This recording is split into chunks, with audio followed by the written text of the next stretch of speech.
Halo semuanya, perkenalkan nama saya Gending Wuradana Mertajaya, NIM belakang 002. Di sini saya akan mempresentasikan tentang pemahaman saya mengenai pemrograman arsitektur pada mata kuliah metode perancangan 1. Programming, apa itu programming? Programming merupakan sebuah upaya penelusuran masalah, biasanya dalam bentuk analisis. Nah, dari analisis ini kita bisa mendapatkan masalah, kita bisa mendapatkan konsep, dan kita bisa mendapatkan skematik desain.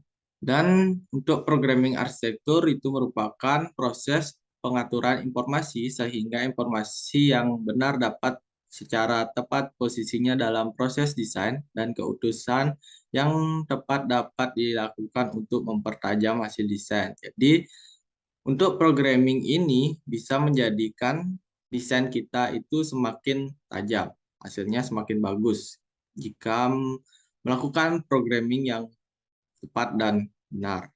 Dan selanjutnya ada proses program. Jadi ada beberapa tahap proses program, itu mulai dari identifikasi masalah, kemudian konsep dan skematik desain. Nah, pada identifikasi masalah itu terdapat analisa yang mengidentifikasi tentang program bangunan, kondisi existing, dan proyeksi masa depan. Selanjutnya ada konsep.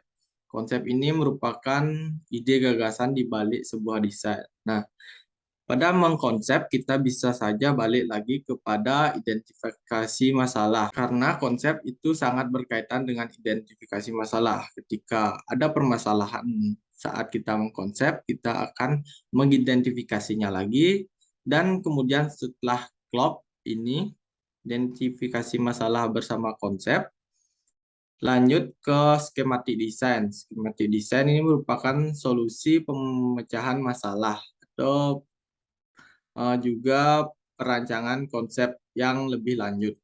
Nah, identifikasi masalah. Permasalahan merupakan hal yang mendampingi sebuah proses mendesain. Inilah yang akan menjadi desain kita mahal ketika mampu memecahkan permasalahannya.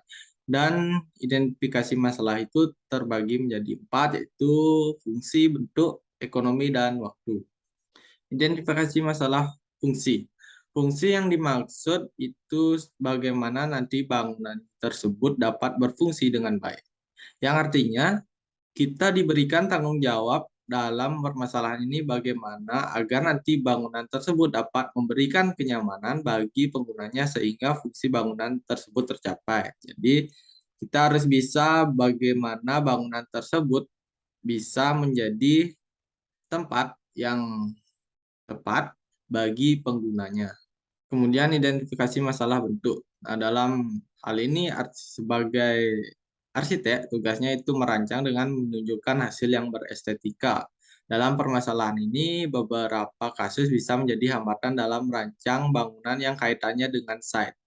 Nah, masalah ini itu merupakan masalah dengan lingkungan sekitarnya. Kita harus bisa mengidentifikasi tentang permasalahan yang ada di kondisi existing atau kondisi site yang akan dirancang. Kemudian identifikasi masalah ekonomi. Ekonomi juga menjadi masalah yang sangat penting, perlu dipertimbangkan dalam menghasilkan keputusan desain. Permasalahan ini menjadikan sebuah keterbatasan ataupun bisa menjadi kelebihan. Hal ini tergantung kepada ekonomi.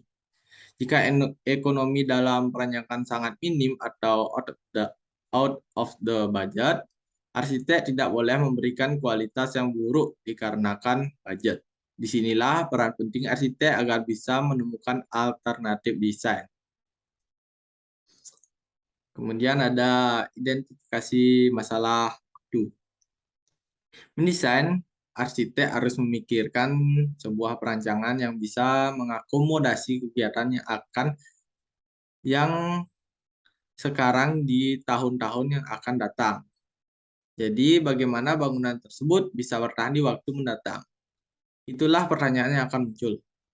Maka dari itu, arsitek melihat latar belakang dari fungsi yang akan dibangun dalam beberapa tahun ke belakang untuk membandingkan seberapa cepat perubahan perilaku manusia. Dengan demikian, maka hasilnya bisa menjadi sebuah acuan desain yang cocok dan tepat untuk jangka waktu yang panjang. Kemudian konsep. Pada arsitektur terdapat konsep-konsep yang bisa diterapkan. Itu ada metafora, analogi, esensi, pragmatik, dan utopia. Yang bisa dilihat pada slide bagaimana pengertian dari masing-masing konsep. Kemudian ada skematik desain. Nah, skematik desain itu merupakan skema desain awal pada proses perancangan. Disajikan dengan gambar-gambar sketsa bangunan baik manual maupun digital untuk memperlihatkan bahwa arsitek benar-benar telah memahami arahan dan keinginan klien yang berkaitan dengan fungsi dan estetika bangunan tersebut. Nah, di sini ada diagram yaitu sketsa, diagram bubble, hubungan ruang, block plan, dan ini merupakan salah 4 contoh dari skematik desain. Kemudian konsep arsitektur. Konsep arsitektur itu ada 2, itu konsep dan tema. Konsep, apa itu konsep? Konsep merupakan gagasan-gagasan yang memadukan berbagai unsur ke dalam satu keseluruhan. Jadi ada beberapa gagasan yang digabung sehingga menjadi sebuah konsep yang utuh. Dan kemudian ada tema. Tema merupakan suatu pola atau gagasan spesifik yang berulang di seluruh desain pada suatu proyek. Jadi, tema-tema ini akan menjiwai sebuah desain. Jadi, pengulangan-pengulangan tema ini akan diterapkan pada sebuah desain. Kemudian ada teknik presentasi. Teknik presentasi ini setiap arsitek harus mempunyai teknik presentasi yang baik. Teknik presentasi yang baik itu merupakan sebuah komunikasi yang interaktif dan melek teknologi, atau bisa dibilang pada zaman saat ini arsitek harus menguasai bagaimana penggunaan teknologi informasi dan komunikasi yang bisa menjelaskan analisis dan desain yang kita buat yang akan dipresentasikan pada klien. Nah, jika presentasi kita sudah baik, akan menghasilkan sebuah kesepakatan antara arsitek dan klien tentang desain yang kita presentasikan. Kemudian ada penyusunan program ruang. Penyusunan program ruang itu mulai dari studi aktivitas dan aktivitas, yaitu menentukan aktivitas, menganalisis karakteristik dan aktivitasnya. Kemudian studi kebutuhan ruang. Ini mengarah kepada menganalisa ruang yang menjadi wadah dari aktivitas tersebut. Kemudian lanjut ke programming ruang, itu menentukan besaran furniture dan dikalikan dengan sirkulasinya.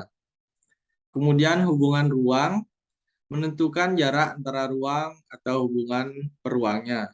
Kemudian pengelompokan ruang, mengelompokkan sesuai zona privat, semi-private, public, dan service. Kemudian setelah pengelompokan ruang, itu menghasilkan sebuah desain yang efektif pada penyusunan program ruang. Dan selanjutnya analisis tapak.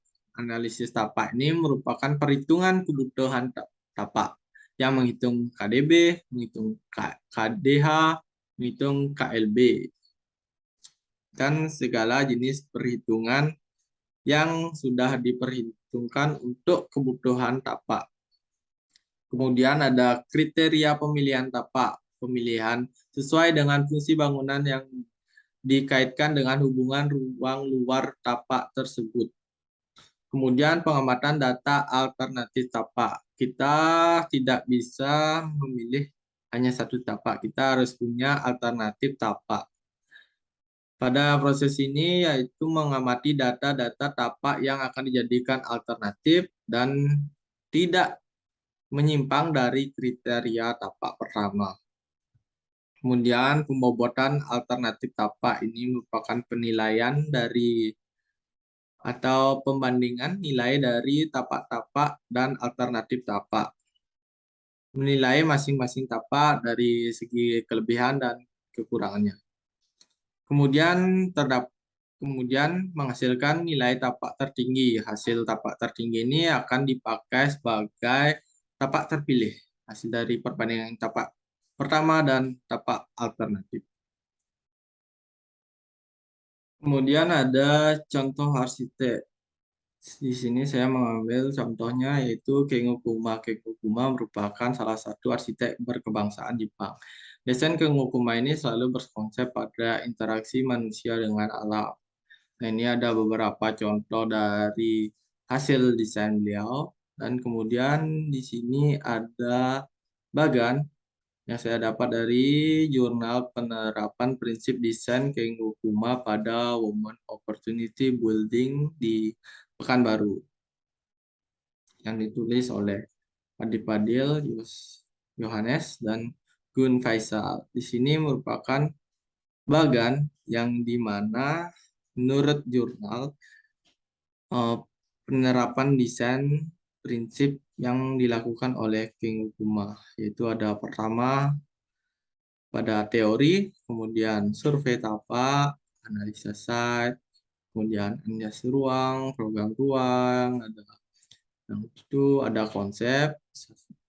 Kemudian pada saat pengkonsepan ini bisa langsung menuju ke tatanan massa, bentukan massa atau landscape, atau bisa saja kembali ke analisa fungsi yang kembali ke identifikasi masalah yang seperti saya bilang tadi, dan kemudian baru setelah fix baru menuju ke konsep dan melanjutkan ke tahap-tahap berikutnya setelah terdapat tatanan massa, pembentukan massa, kemudian lanjut ke skematik desain yaitu denah dan utilitas, sistem struktur, fasad, dan kemudian hasil desain.